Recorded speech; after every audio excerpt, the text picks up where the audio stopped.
That's right. You see the title of this video. I didn't even take a break like I was supposed to. Let's just get started then. Fuck it. So, recently, the past 2 or 3 years, Dave Chappelle has been making a lot of transphobic jokes that have been, wildly criticized by many people, especially us on the left.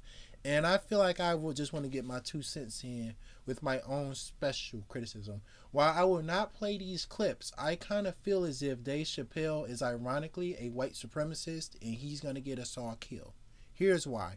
Number one, there's not that many trans people in America to be afraid of. Out of 313 million Americans, only 1.6 of them identify as trans. So trans women are not bowling into women's sports or, physical activities, just defeating and beating women. Not to mention the fact it's been widely debunked that trans inclusive policies are not dangerous to women, that are using the restroom. Ironically, it's the other way around, where if trans women go into the men's restroom, they are likely to be just called the F slur and beaten up and assaulted by somebody, rather than they are just likely to just be able to use the bathroom like they want to. And most women in general are comfortable around trans women, but would not be comfortable with a straight up man coming in the bathroom. Plus, when we're talking about assault and rape and what have you, most men that want to rape women won't even dress up like a woman. They would simply just go into the women's bathroom anyway. So that's his first conspiracy theory. I just want to get that out of the way. Some basic like transphobic arguments that I hear often at a time. So here's my issue with Dave Chappelle is I brought up this poem called First They Came From. And in fact, read it on Wikipedia. We can learn a little bit about history. So First They Came For is a poetic form of 1946 post-war confessional prose by German Lutheran pastor Martin Niemöller. It is about the silence of German intellectuals and the clergy, including his own admission, Niemöller himself, following the Nazis' rise to power and the subsequent incremental purging of their chosen targets, group after group. Many variations and adaptations of the spirit of the original have been published in the English language. It deals with themes of persecution, guilt, repentance, and personal responsibility. We all love that around here. So the short poem goes is, first they came for the socialists. I did not speak out because I was not a socialist. Then they came for the trade unionists, who I didn't speak out because I was because I was not a trade unionist. Then they came from the Jews. I did not speak out because I was not a Jew. Then they came for me, and there was no one left out to speak for me.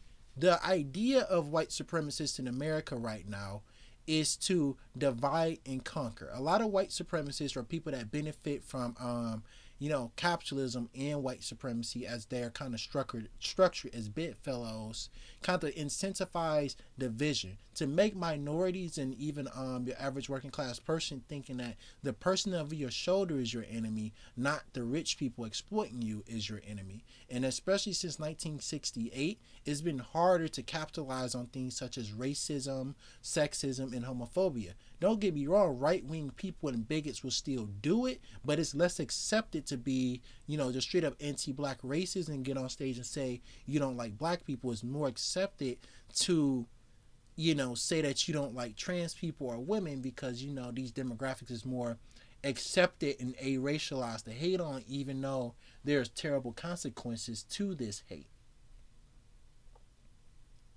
And there's a longer version right down here.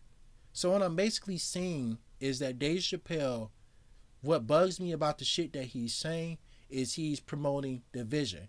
And his one dumbass comment where he was like, "Oh, they care about more than black people than trans people than black people," when there's black trans people. Don't remind me about that.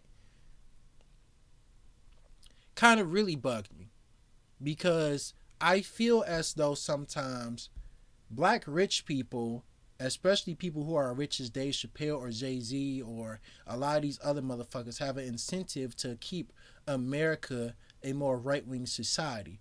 This affects people's voting, especially black voting. This will either A, incentivize black people who are stupid enough to cross over and vote Republican, or B, to become politically disaffected and not vote at all. Whatever happens in these scenarios when Republicans win, people that are as rich as Dave Chappelle keep getting tax breaks and they keep getting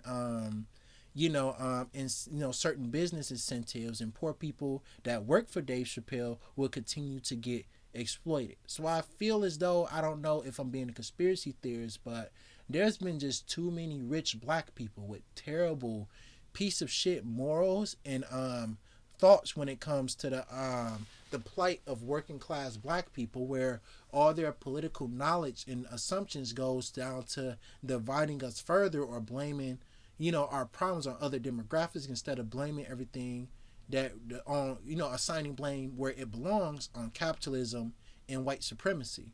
And I know Dave Chappelle, similar to when I was talking about Kyrie Irving that one time, is that this man is rich enough to understand the socioeconomic circumstances that we go through. So he will weaponize his blackness. He will weaponize his previously kind of radical black takes.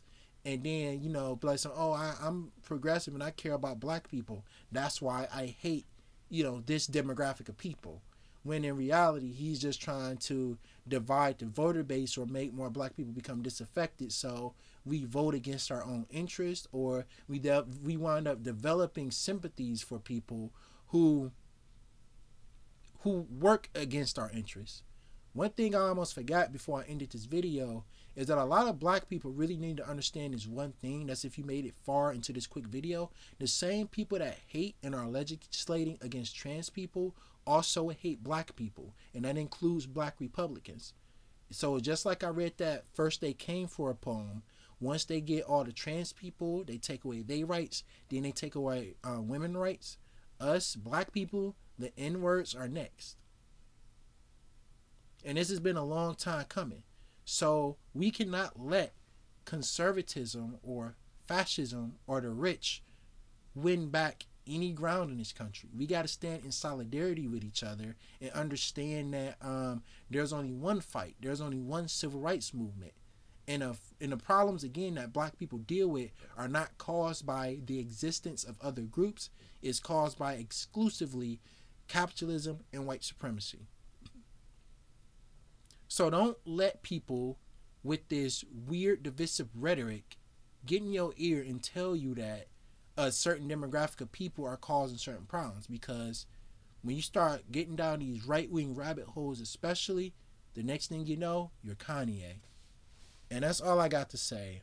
Maybe I'll make a longer video one day, but that's all I got for now.